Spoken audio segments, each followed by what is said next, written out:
कपिलेन्द्र देवों राजत्व काल ओडिशार आदि कवि सारला दास विराट ग्रंथ लिखिले महाभारत। ओडिया भाषार कीर्ति कोणार्क एवं से कपिलेन्द्र देव दाक्षिणात्य जय करिकी जहाँ आपणकर कहते मनोज शतपथी महोदय मुझे रिपीट करूँ ए कथा से जे दाक्षिणात्य जय करी जो माढ़ माढ़ सुना क्विंटाल क्विंटाल सिना आनीतिले ताहा आनिकी महाप्रभु जगन्नाथ पाखे समर्पण करदेले।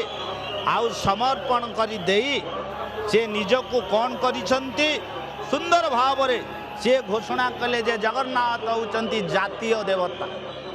से जातीय देवता बोली घोषणा कले कपिलेन्द्र देव।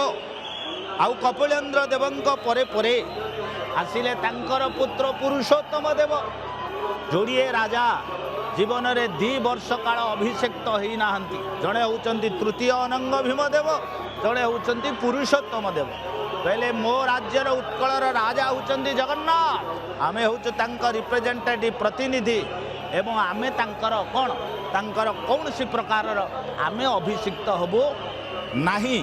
तेणु जेते बेला अभिषिक्त नहले कौन करिसंती सुंदर भाव रे वर्णना करिसंती। एबे दृश्यमान हेउचंती ए होउचंती आपणकर माँ सुभद्रा देवदलन रथ, जोड़िए ओलोट शुआ, गोटे हूँ श्रुति आउ स्मृति एवं यही जो बेश है जो इतिहास कथा पुरुषोत्तम देवों परे परे ओडिशार राजा हेले प्रताप रुद्र देव। प्रताप रुद्र देवों समय ओडिशार भक्ति आंदोलन सृष्टि है।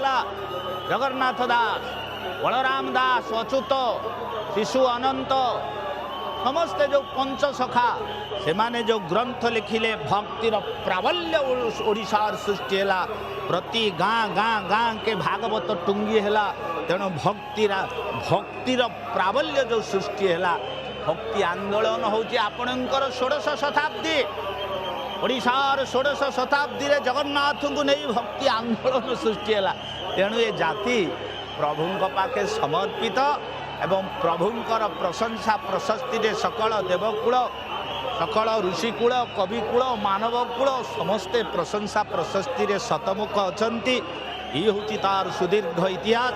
आ परवर्ती समय रे आमे प्रभुंकर दिव्य कथा ए मो भली गोटे छोटिया लोक प्रभुंक ये कथा कहवा संभव नुह। बहु बार आम मंदिर को जाई प्रभुंकर ये छोटिया कथा ये माने ये गोटे रहस्यमय देवता। ता परंपरा रहस्यमय, ता क्षेत्र रहस्यमय, तार ग्रंथ रहस्यमय, ता पथर सबू रहस्य। सर्व रहस्य पुरुषोत्तमस्य देवे न जानाति कुतो मनुष्य। सामान्य मनुष्य कौन जानीपर? सामान्य मनुष्य कौन जान किसी जान मो आपण को आगे स्वीकार कर सामान्य कृपणता प्रकाश करूँ। बेले बेले डॉक्टर भास्कर मिश्र गोटे बही लिखिं श्रीमंदिर ज्ञानकोश। से बहीटी की देखिले से शब्द गुड़ाक बुझी हुए ना। बहु बार डॉक्टर भास्कर मिश्र को पचारू ए शब्दटी कौन, ये कहीं लिखिंट, प्रभुंकर ये कम कर किए? आपण खाली कहीदेले कि सुनावेश होची। अरे सुनावेशर चाबी का पाखे रोचे? भंडार घर चाबी का पाखे रोचे ता जानिबा दरकार। भंडार केते प्रकार आम समस्त कहूचे भंडार भंडार। अरे भंडार केते प्रकार? 2 प्रकार, बाहर भंडार भीतर भंडार। जोड़िए भंडार खोला होती माड़ माड़ सुना, आहरी केते भंडार अच्छी 50टा भंडार रही।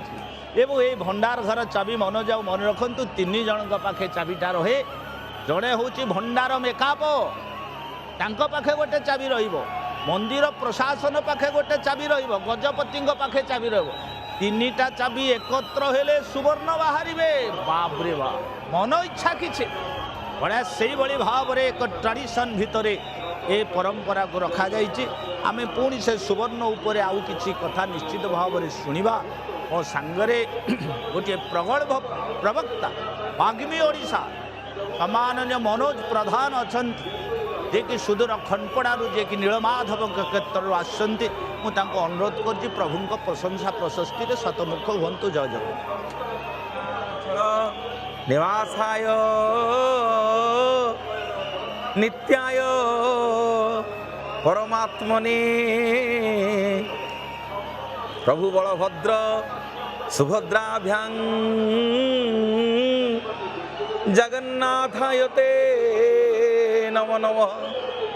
अरे ये किए ନା ଇଏ ହେଉଛନ୍ତି ଅଶରଣ ଶରଣ କୋଟି କୋଟି ଓଡ଼ିଆର ଜୀବନ ଧନ, କୋଟି କୋଟି ଓଡ଼ିଆର ହୃଦୟ ସ୍ପନ୍ଦନ, ପ୍ରତିଟି ଓଡ଼ିଆଙ୍କର ଇଏ ହେଉଛନ୍ତି ମଉଡ଼ମଣି।